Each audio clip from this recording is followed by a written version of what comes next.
Have you ever sat across the dinner table from someone you love and realized they've been measuring your worth in dollars the whole time? I'm 31 years old and I spent 17 days carrying around a secret that weighed $19 million. Every time my older brother called me the family's charity case, every time his wife asked if I needed help with my electric bill, I just smiled and nodded and kept that secret tucked under my tongue like a stone. Before I tell you what happened when my supposedly bankrupt grandfather walked into our family reunion with 3 lawyers and a U-Haul full of evidence, please take a second to like this video and let me know in the comments if you've ever had a family member underestimate you. It would mean the world to me. Thank you. My name is Holland Briggs. I work as an occupational therapist at a rehab clinic in Asheville, North Carolina, helping stroke patients learn to button their own shirts again. I drive a 2014 Subaru Outback with a coffee stain shaped like Florida on the passenger seat, and I rent a small bungalow that smells like the rosemary bush my landlord planted right under the kitchen window. My life is small and quiet and almost embarrassingly ordinary. And until about 6 weeks ago, I would have told you that was the whole story. My older brother is named Tobias, but he's gone by Toby since college because he thinks it sounds more approachable for clients. He's 35, works as a regional VP at a private equity firm in Charlotte, and he married a woman named Felicity, who comes from old Charleston money. Felicity has the kind of voice that always sounds like she's about to politely correct your grammar. She wears pearls to brunch, real ones. She told me that once, like it was important information for me to file away. They have a 4-year-old son named Bennett and a Bernese mountain dog named Beauregard, and their Christmas cards look like they were art directed by Martha Stewart's ghost. Our grandfather, on Mom's side, is named Wendell. He's 82. He worked as a high school chemistry teacher for 41 years in a little town outside of Knoxville. And after Grandma died in 2019, he sold the farmhouse and moved into a 1-bedroom apartment above a barber shop. He drives a 2003 Ford Ranger that rattles like a coffee can full of nickels. He wears the same 6 flannel shirts in rotation, washes Ziploc bags and hangs them to dry on the dish rack, and clips coupons out of the Sunday paper even though he lives alone.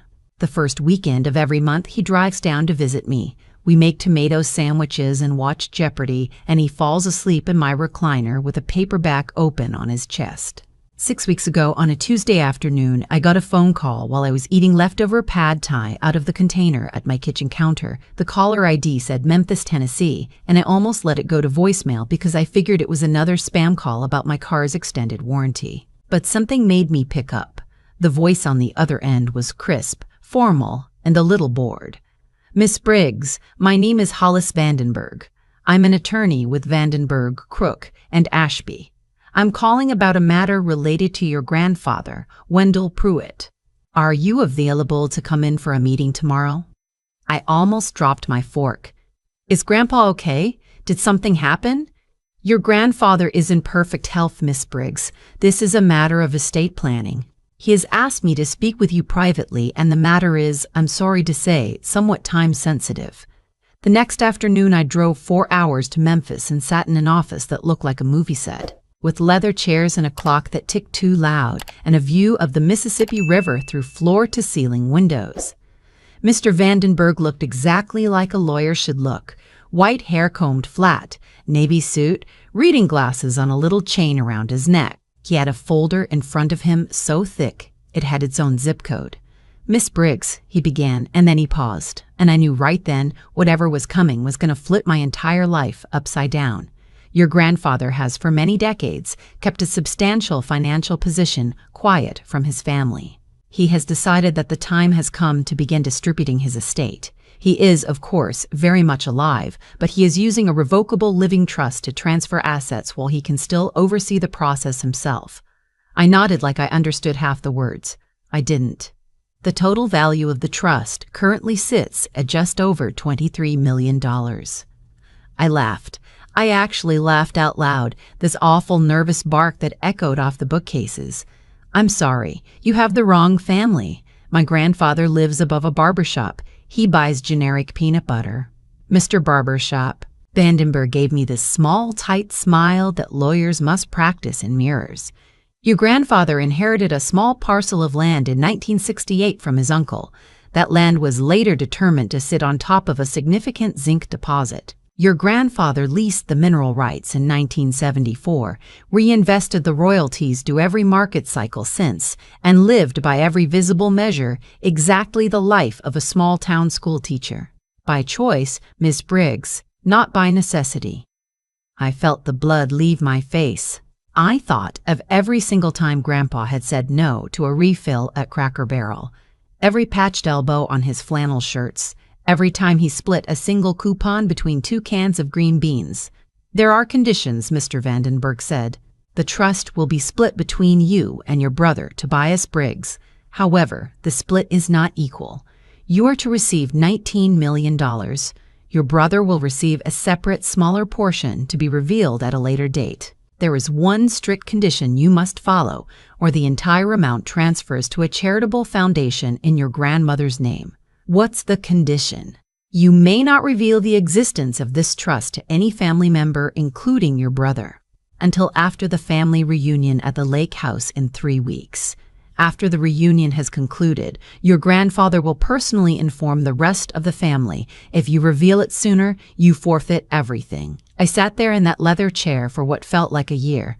Why would Grandpa do this? Your grandfather is a very thoughtful man. He has reasons. Trust him. I drove home that night with my hands shaking on the steering wheel, and I pulled over twice on I-40 because I couldn't see the road through the tears.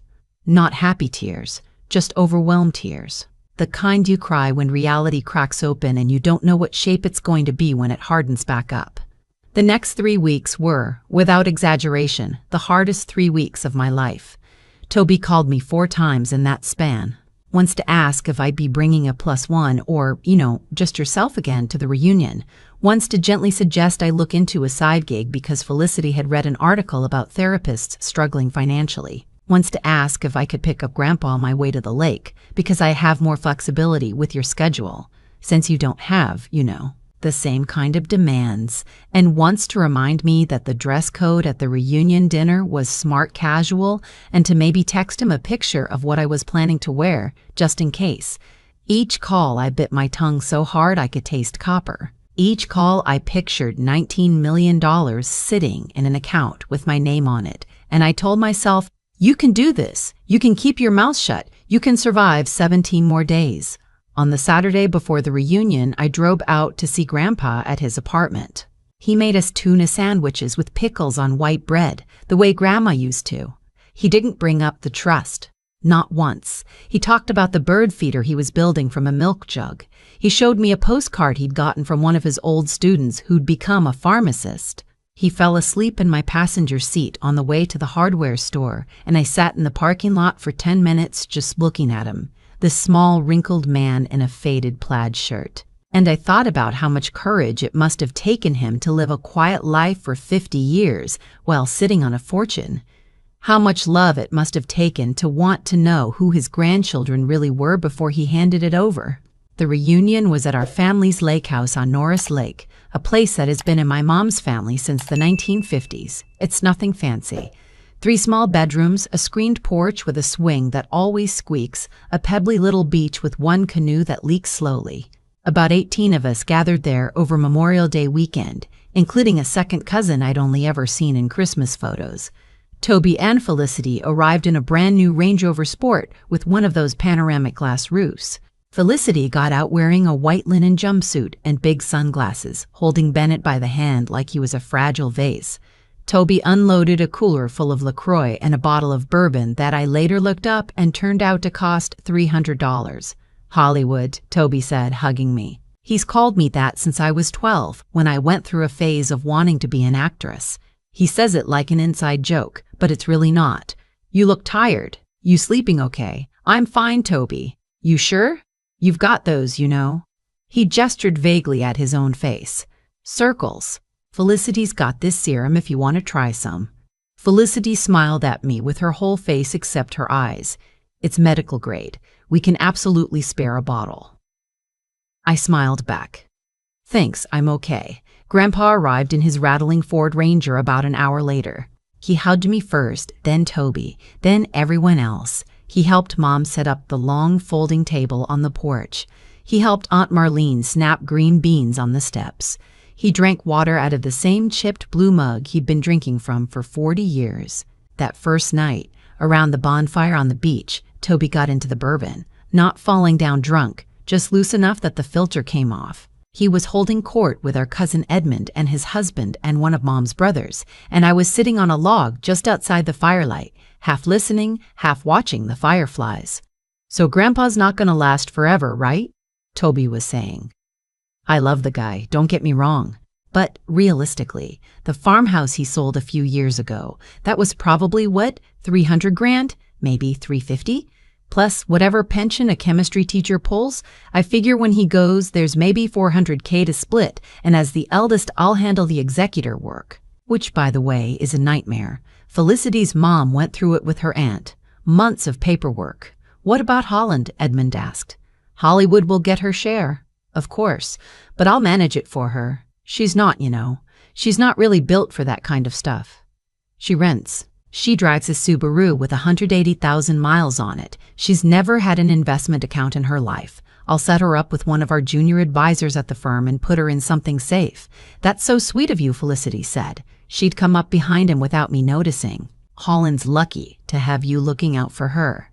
Some siblings, you know, they fight over every little thing." I sat there in the dark, and I felt my whole face go hot, and I bit the inside of my cheek so hard I tasted blood. They were already dividing up money that didn't exist. They were already deciding I needed a guardian. Toby was 35 years old, and he still thought of me as the little sister who needed someone to cut up her chicken nuggets. I went up to bed early that night and lay in the upstairs guest room with the window open, listening to the lake slap against the dock. $19 million. The number sounded made up, but it was real. It was real and it was mine, and Toby and Felicity didn't know, and they wouldn't know for another 9 days. The next morning, while everyone was making pancakes, Felicity cornered me in the pantry. She had this way of getting too close, of making you feel like the air was getting thinner. "Alin, sweetie, I wanted to ask you something while we have a quiet moment." She put a hand on my arm. Her nails were the color of unbuttered toast. "Toby and I have been talking. With Grandpa getting older, we want to get ahead of things. There's going to be paperwork, you know, decisions to make. We were thinking it might be smart, just for efficiency, if you signed over a limited power of attorney to Toby, for estate matters specifically. That way when things happen, you don't have to deal with the legal stress on top of everything else." I looked at her. I looked at her perfect blowout and her pearl earrings and her hand on my arm with its toast-colored nails, and I almost laughed. "That's so thoughtful," I said. "Let me think about it. Of course, of course." She squeezed my arm. "There's no rush. Just, you know, there's a window where these things are easier to handle. Before things get complicated." I went out to the porch and sat next to Grandpa, who was working on a crossword puzzle with a stub of a pencil. He didn't look up. He just patted the swing next to him, and I sat down, and the swing squeaked the way it has squeaked my whole life. We sat there for maybe 20 minutes without saying anything. That's a thing about Grandpa. He doesn't fill silence. He lets it be what it is. 5-letter word for a thing kept hidden, he said finally, without looking up. Secret. He penciled it in. He still didn't look at me. Hard thing to keep sometimes. I felt my eyes sting. He knew. Of course he knew. Mr. Vandenberg had probably called him the moment I left the office. "Yeah," I said. "It is. Worth it, though, when it's the right kind." He patted my knee and went back to his puzzle. We didn't say another word about it. The reunion went on. Saturday afternoon, we had the big family lunch on the porch. 20 people, a folding table covered in a vinyl tablecloth printed with watermelons, pulled pork from a place down the road, 3 different kinds of slaw because that's how my family is. Toby gave a toast. He stood up at the head of the table with his bourbon and he raised his glass. "To family," he said, "and to Grandpa, who taught all of us the value of hard work, and to whatever the future brings. We're all in this together." Everyone clinked glasses. I clinked my glass with Grandpa's blue-chipped mug. He winked at me, just barely, just enough that I knew.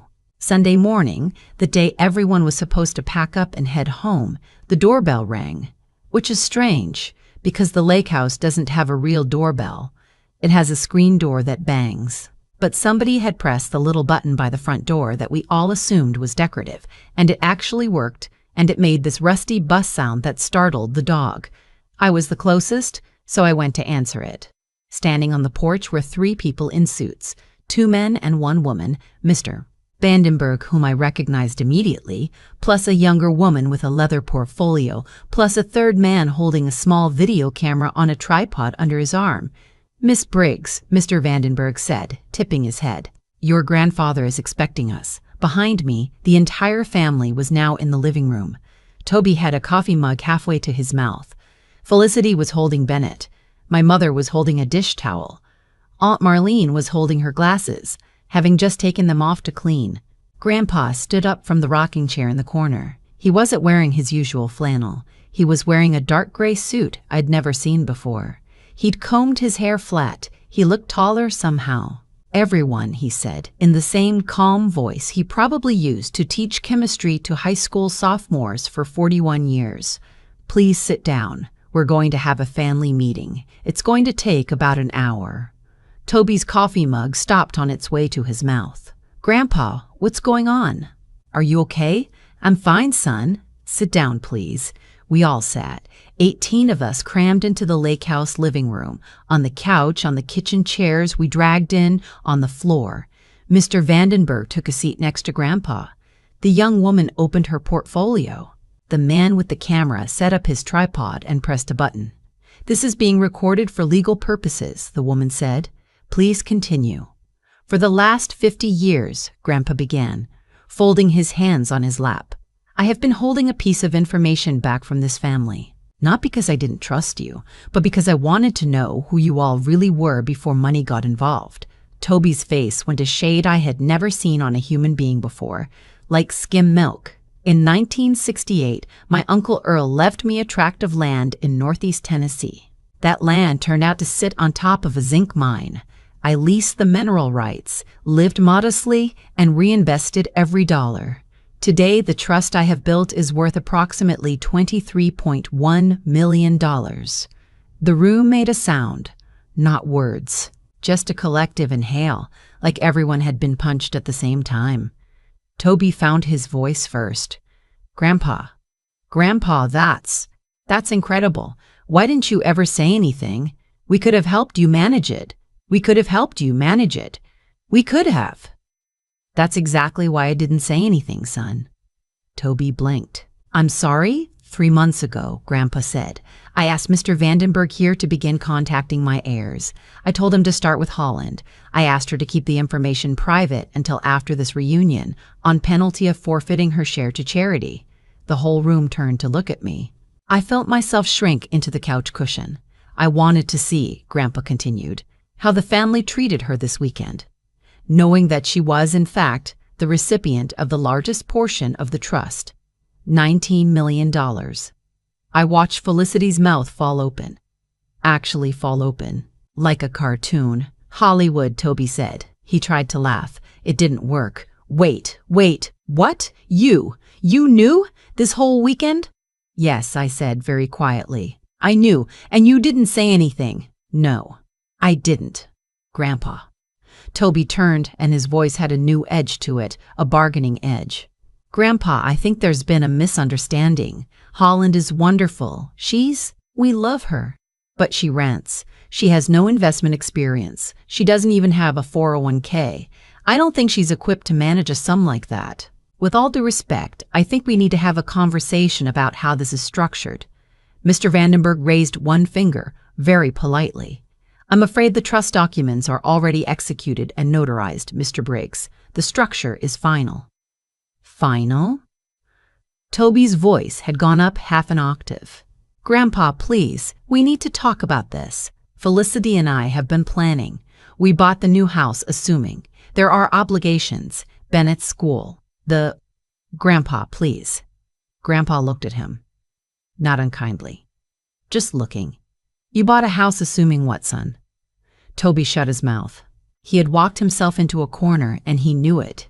"Mr. Vandenberg," Grandpa said, "would you go ahead and play the recordings, please?"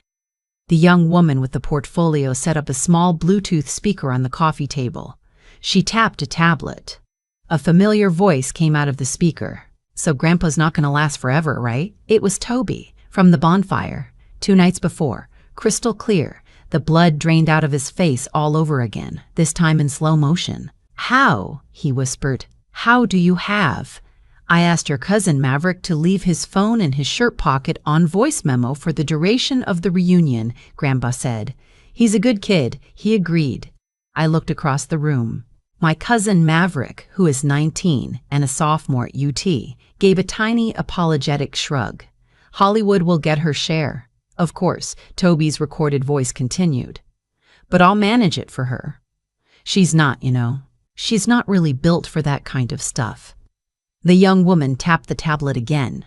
A different recording, Felicity's voice in the pantry yesterday morning. "It might be smart, just for efficiency, if you signed over a limited power of attorney to Toby." Felicity made a sound like a tea kettle starting to boil. Mr. Vandenberg cleared his throat. Mrs. Vandenberg cleared his throat. "Briggs, attempting to obtain power of attorney over an heir in advance of a known transfer with intent to control the assets is a matter the Tennessee Bar takes a dim view of. I would encourage you to be very careful about your next several sentences." Felicity shut her mouth. Grandpa let the silence sit for a long moment. Then he said, "Toby, son, I need you to understand something. I'm not angry. I'm disappointed, but I'm not angry. You spent this weekend treating your sister like a child and your dying grandfather like a piggy bank. I was a high school teacher for 41 years. I know what disappointment looks like, and I know what character looks like, and I know the difference." Toby's eyes were wet. "Grandpa, I'm not finished, son. The trust I have set up for you is $600,000. It's locked in a structured payout, $50,000 a year for 12 years. It cannot be borrowed against. It cannot be accelerated. It will pay out steadily, the way I want you to learn to live." $600,000, Toby repeated, like he was trying to taste the words. "You have been spending money that isn't yours for a long time, son. Felicity's family money. Your bonuses you haven't earned yet. The new house. I went to your closing. Did you know that? I sat in my truck across the street, and I watched you and Felicity carry a bottle of champagne up to your front door. A house with 5 bedrooms for 3 people. And I cried, Toby. Not because I was proud. Because I was scared for you." Toby was actually crying now. Quietly, Felicity was staring at the floor. "And one more thing." Grandpa nodded at Mr. Vandenberg, who pulled a folder out of the briefcase. "The check Felicity's father wrote you for the down payment, the $212,000. He came to see me last month. He's worried, Toby. He told me he's been quietly funding you for 3 years. He asked if I could help. I told him I had a different idea about what helps." Felicity made a small wounded noise. "Daddy talked to you?" "He loves his daughter, ma'am. He loves your son. He's worried about both of you." The room was so quiet I could hear the lake out the open window. "Holland," Grandpa said, turning to me. "I'm sorry I put you through this. I know it wasn't easy, but I needed to know. I tried to speak and nothing came out. I just nodded." "There is one more piece," Grandpa said. "There is an additional trust, separate from the 2 I've described. $3 million held jointly by Holland and Toby, accessible only with both signatures and only for charitable giving. I want my grandchildren to learn to make decisions together. I want them to learn that family is the inheritance. The money is just the test." Mr. Vandenberg packed up his folders. The young woman packed up her tablet. The man with the camera packed up his tripod. They tipped their heads to Grandpa and they walked out the front door, and I watched them get into a black SUV and drive away down the gravel road. Nobody moved for a long time. Mom got up first. She walked over to Grandpa and put her hand on his shoulder and didn't say anything. Aunt Marlene started picking up coffee cups. Bennett, who had been watching everything in confused silence, asked if he could go play on the dock. Felicity took him outside.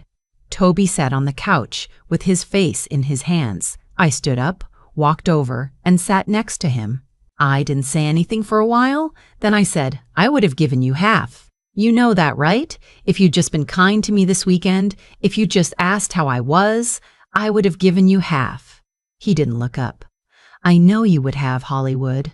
His voice cracked. That's the worst part. I know you would have. That was about a month ago. Toby and Felicity drove home that afternoon. They didn't say goodbye. The Range Rover went up for sale on the dealer's lot 2 weeks later. So did the house. Felicity's father, it turns out, had been the co-signer on the mortgage, and when he pulled out, the bank repriced everything. They're moving into a smaller place in a more reasonable suburb. Toby took a step down at his firm, voluntarily, and is meeting with the financial advisor that Grandpa recommended. He texted me last week. It just said, "Thinking about you. Sorry, coffee soon? I haven't answered yet." "I will, I'm just not ready." Felicity emailed me a long apology. "I haven't read it." "I will, eventually. I'm just not ready for that either." Bennett FaceTimed me yesterday to show me a Lego dinosaur. He's 4. He doesn't know any of this. As far as he's concerned, Aunt Holland is still the one who plays Candyland with him until she falls asleep on the floor. I'm fine with that being our whole relationship for a while. I haven't quit my job. I have no plans to quit my job. I went into the clinic on Monday and I sat with Mr. Petrocelli, my sweet 78-year-old patient who's recovering from his second stroke, and I helped him learn how to grip a fork again, and I watched his eyes light up when he successfully speared a piece of pear, and I thought to myself, I have $19 million, and I am exactly where I want to be. I paid off my student loans. I paid off my mom's mortgage, which I did anonymously through Grandpa's lawyer, because she's proud, and I know she'd refuse if I offered. I bought a new washer and dryer. I bought myself a pair of nice hiking boots. That's it so far. The rest is sitting in accounts that Mr. Vandenberg and a financial advisor he recommended are helping me think about slowly. I started a small fund through my clinic for stroke patients who can't afford their co-pays for therapy. I named it after Grandma. It's not a huge thing, about $150,000 to start, but it'll keep growing. Grandpa came down last weekend the way he always does. We made tomato sandwiches. We watched Jeopardy. He fell asleep in the recliner with a paperback open on his chest. When he woke up, he looked at me over his reading glasses and said, "You're not different. I was hoping you wouldn't be." "I had a good teacher," I said. He patted my hand. "I love you, kid. I love you too, Grandpa." I think a lot about what would have happened if I'd cracked. If I'd told Toby that first phone call when he made the comment about my side gig.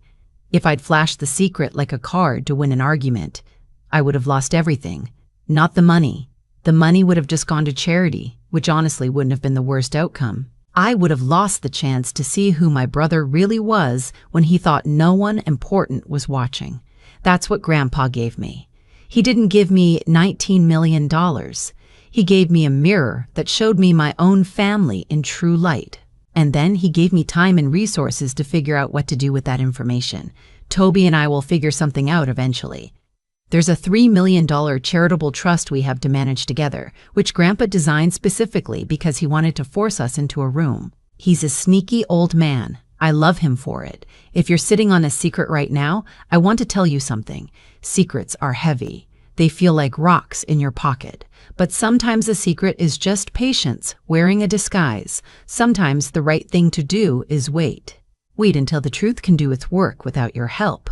Wait until the people around you have shown you exactly who they are. And then, when the moment is right, you don't even have to say a word. Other people will say it for you. The wedding, the reunion, the dinner, whatever. They reveal everyone, including you. Especially you. Grandpa was right. The money was never the inheritance. The inheritance was learning who I was when I thought no one was looking, and learning who my family was when they thought I was nothing. Thank God I kept my mouth shut. I have thought about that weekend at the lake house almost every night since it happened, and what I keep coming back to isn't the money. It's the chain of small choices that led each of us exactly where we ended up. My brother didn't lose his house because Grandpa was cruel. He lost it because for years he had been living a life he hadn't actually built. Every bourbon at $300 a bottle, every panoramic roof Range Rover, every comment about my little job. Those weren't just bad manners. Those were tiny down payments on a future that was always going to come due. Grandpa didn't punish him. Grandpa just stopped paying the interest on a lie my brother had been telling himself. I think that's the part most people miss about cause and effect inside a family. We act like one big moment changes everything, but really it's 1,000 quiet ones. The night Toby talked about me at the bonfire, he wasn't being a villain. He was just saying out loud what he'd let himself believe over a decade of slow drift. And the morning Felicity asked me to sign over power of attorney, she wasn't scheming so much as following the path of least resistance, the path her own family had paved, with money she hadn't earned either. By the time Grandpa pressed that buzzer, the verdict had already been written. He just made it official.